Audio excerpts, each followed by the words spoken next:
So hello everyone, क्या हालचाल है बच्चों। अब नीट को काफी कम टाइम है। आप लोगों ने इसके पहले वीडियो पे इतना प्यार दिया, 10 क्वेश्चन बताए जो आपको इतने अच्छे लगे और उनके आने के प्रोबेबली चांसेस भी काफी। इसमें मैंने 50 क्वेश्चन जो मोस्ट मोस्ट मोस्ट इंपोर्टेंट है, हर इंपोर्टेंट टॉपिक, हर इंपोर्टेंट यूनिट से निकाले, जिनके आने के चांसेस पूरे ज्यादा। और इस साल देखो, तुम मान लो कि इस साल जो पेपर आने वाला है वो सिंपल आएगा, लेकिन कुछ केसेस आ जाएंगे, कुछ स्टेटमेंट लॉन्ग स्टेटमेंट में आएंगे, डायरेक्ट क्वेश्चन नहीं आएंगे, केस के फॉर्म में आएंगे। और क्वेश्चन का आंसर एनसीईआरटी से रहेगा, लेकिन वे ऑफ पूछना और तरीके से पूछना अलग होगा। तो इसमें मैंने ये बताया कि एनसीईआरटी से कॉन्सेप्ट लिया गया है, लेकिन डिफरेंट पैटर्न से आस्क कर दिया जा सकता है सेम कॉन्सेप्ट, ये पूरा बताया और क्या आंसर होने वाला है। और ऐसे क्वेश्चन निकाले जो हर बार रिपीट हुए कि 2 साल में यह आया है, 3 साल में यह आया, तो इस बार कितने साल में आने की प्रोबेबली चांसेस है, ये कितने % चांसेस आने के। तो वो 50 क्वेश्चन हर एक इंपोर्टेंट, ये कर लिया तो भैया मतलब मान लो कि ये तुम्हारे से बन गए ना, तो तुम्हारा पेपर तो बहुत अच्छे जाने वाला है। और अगर नहीं बने तो भैया ये तो रट के ही चले जाना, तुम एक अच्छे डिसीजन नंबर ला पाओगे।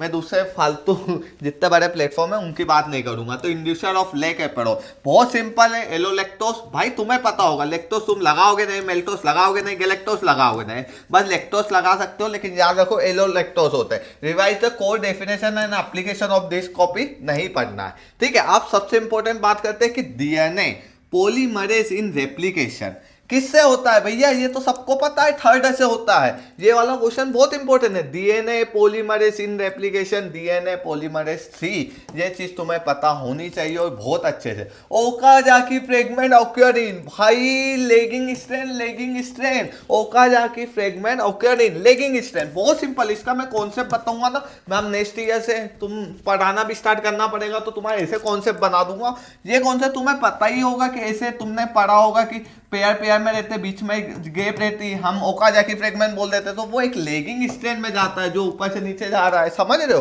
तो ये तुम्हें याद करने, ये क्वेश्चन नहीं आ रहे तो रख दो। यूनिट ऑफ हेरिडिटी, आप कोई ने बोला कि डीएनए या क्रोमोसोम, तो दिया डीएनए नहीं है, हेरिडिटी की यूनिट जीन है, ठीक है। डीएनए नहीं है, डीएनए नहीं है, हेरिडिटी की बात कर रहे तो हमें जीन ही लिखना है। और जीन क्रोमोसोम के अंदर होते हैं जीन। और फिर ह्यूमन क्रोमोसोम नंबर, आप भैया ये 46 होते हैं, डाउन सिंड्रोम में कम हो जाते हैं, 45x मेल में चेंजेस हो जाते हैं, ट्राइसोमी में 46XXY, ये तुम्हें चीजें पता होनी चाहिए, लेकिन नॉर्मल सीक्वेंस पता होना चाहिए, 46 होते हैं, ठीक है।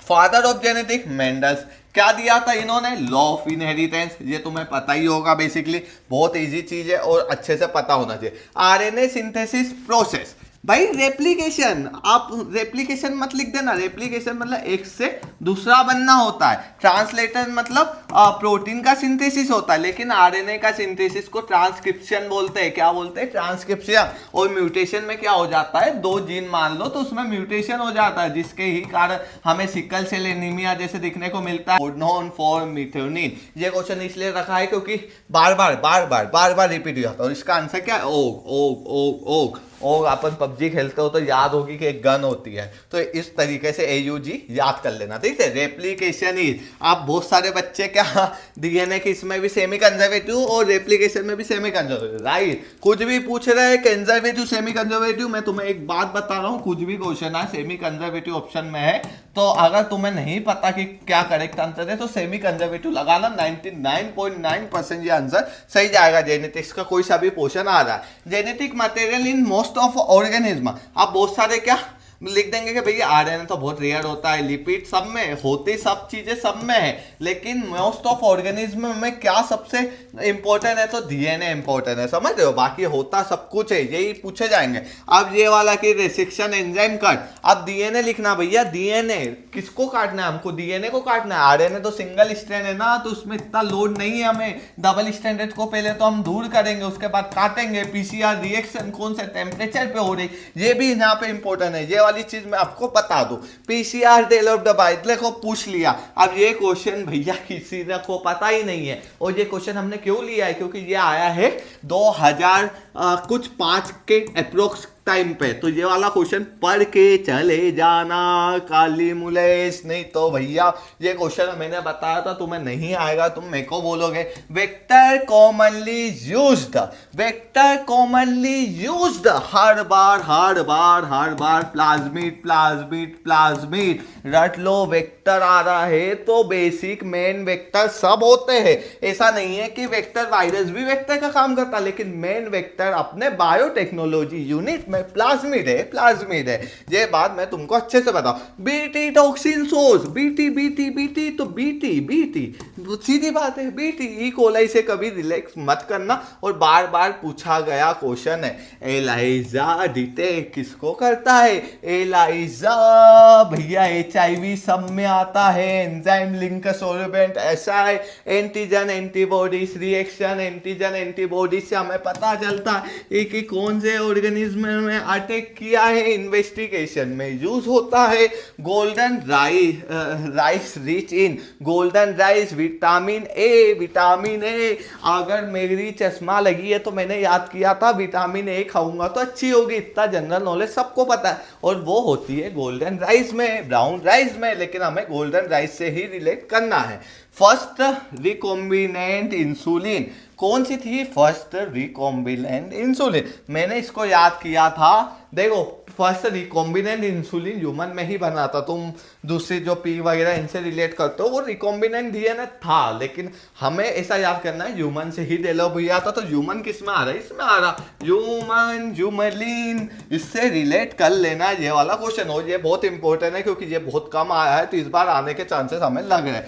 कोलोनिंग vector example PBR332, PBR332, PBR332 हर बार रिपीट हो रहा है। यहां से हमें क्वेश्चन क्लोनिंग वेक्टर का दिख रहा है। क्लोनिंग वेक्टर जब भी तुम्हें दिखे, किधर भी क्लोनिंग वर्ड दिखे और अगर ऑप्शन में PBR332 हो तो हमें यही लगाना है बच्चों। GM crop example, GM crop example बता ना, बीटी कॉटन हर जगह गोल्डन राइस बस विटामिन ए से रिलेटेड, बाकी GM क्रॉप कुछ भी पूछ रहा है बीटी कॉटन, क्योंकि भैया यही डेवलप्ड हुआ था वो बायोटेक वगैरह से। DNA फिंगरप्रिंटिंग बेस्ड ऑन, अब ये भाई VNTR याद कर में करें, ऐसे नोट से AV नोट जाएगा, AV नोट से पंकजन फाइबर, बीच में ब्रेक होगा, मतलब बहुत सारे नोड्स बनेंगे तो तुम पढ़ोगे अच्छे से। लेकिन pacemaker AV node, pacemaker SA node ने सबसे ज्यादा सिग्नल पार्सल डोनर O नेगेटिव, याद करो rare blood group O negative. अपन क्यों बोल रहे हैं O नेगेटिव यूनिवर्सल डोनर? क्योंकि O नेगेटिव सब एक्सेप्ट कर सकते हैं, सबको दे सकते हैं, इसलिए O नेगेटिव है बच्चों। यूनिवर्सल रिसेप्टर AB नेगेटिव कभी नहीं पूछेंगे, कभी पूछते भी नहीं, आज तक मैंने जितने एमसीक्यू देखे कभी नहीं आया AB नेगेटिव। AB पॉजिटिव जिसमें दोनों होंगे वो दोनों सब कुछ रिसीव करेगा, A और B दोनों होगा तो वो सब कुछ रिसीव करेगा, O नेगेटिव होगा तो वो सब कुछ डोनेट करेगा। नेगेटिव लोग सबको भारी पड़ते, नेगेटिव लोग सबको भारी पड़ते, और पॉजिटिव लोग हमेशा ही सबकी हेल्प करते, सब उनके पास आना चाहते, समझ रहे, पास आना चाहते, तो मतलब सबसे ले लेते हैं।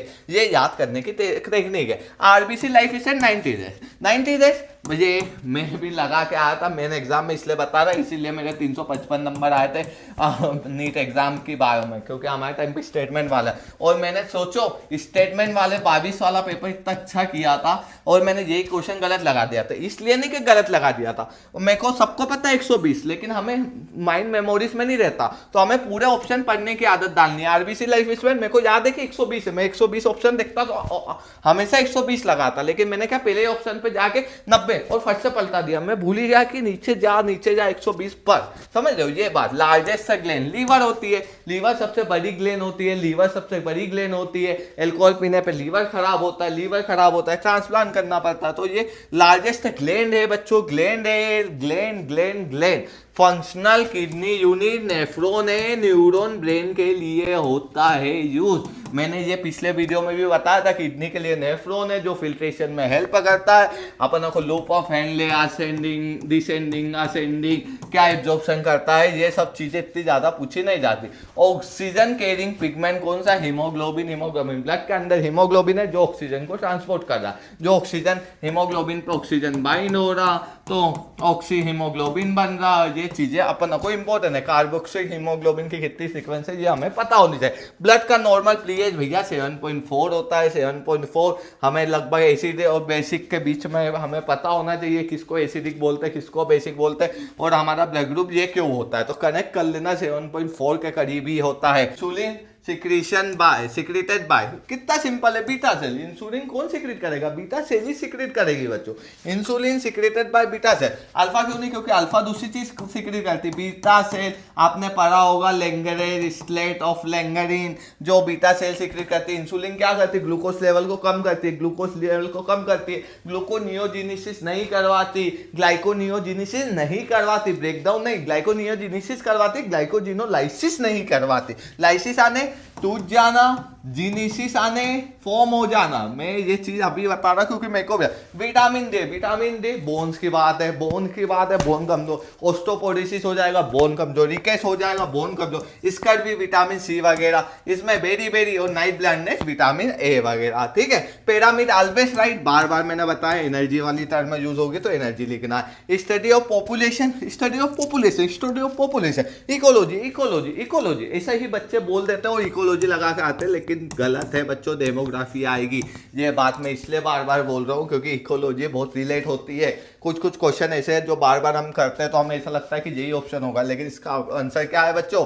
डेमोग्राफी। ओजोन डेपिटेशन गैस, सब है भैया, सब है, सब है, सब मतलब ये नहीं है, ये भी करती है CO2 वगैरह, लेकिन CFC मेन जो बहुत ज्यादा इंपैक्ट करती है क्लोरोफ्लोरोकार्बन, इसलिए हमने CFC लगाया। Biological control agent, biological control agent lady bird, ये याद कर लो कि biological control agent lady bird अपने इसमें यूज हुआ है। बाद में आओगे तो ये कॉन्सेप्ट चेंज होने वाला है, लेकिन अपना को NCERT लेवल से लेडी बर्ड ही याद करना है। Green house gases, green house gases, CO2 लिखना, CO2 ने एब्जॉर्व करी, CO2 ने ग्रीन हाउस गैसेस में एब्जॉर्व करी, एब्जॉर्व करने के बाद टेम्परेचर मेंटेन करा, टेम्परेचर मेंटेन करा किसका? सरफेस का, अर्थ के सरफेस का, तो CO2 एब्जॉर्प्शन में हेल्प करती है। हॉट स्पॉट कॉन्सेप्ट बाय भैया नॉर्मन मायर्स, ये हमने क्यों लिया है? क्योंकि इस बार हमको लग रहा है कि साइंटिस्ट पे एक दो क्वेश्चन आ सकते हैं, और एक दो क्वेश्चन अगर आएंगे तो भाई 2000 से लेके 2010 के बीच में जितने क्वेश्चन रिपीट हुए वहां से, तो ये वाला क्वेश्चन हमने वहां से लिया है, तो आपको एक बार बस माइंड में रख लेना। फिर है nitrogen fixation by rhizobium, rhizobium root के अंदर था, तुमने बहुत अच्छे से पढ़ा होगा, तो हमें राइजोबियम लगाना है बहुत अच्छे से, बस पेरामीशियम मत लगा देना, मत लगा देना। Primary succession start on, primary succession bare rock से होगा, रॉक ब्रेक होगी, पानी में जाएगी, समझ रहे हो, बेयर रॉक से होगा primary succession. Primary secondary tertiary succession बहुत अच्छे से बना है, और अब इतना टाइम भी नहीं है कि मैं एक एक चीज समझाऊं, तो इसका आंसर समझने की कोशिश करो। Food chain begin from producer, producer जो बनाता है, प्रोड्यूसर जो बनाता है, कंज्यूमर जो लेता है, प्रोड्यूसर प्राइमरी फूड चेन कहां से प्रोड्यूसर है, कंज्यूमर जो ले रहा, डिकम्पोजिशन सड़ा गला, सड़ना गलना बैक्टीरिया होने के कारण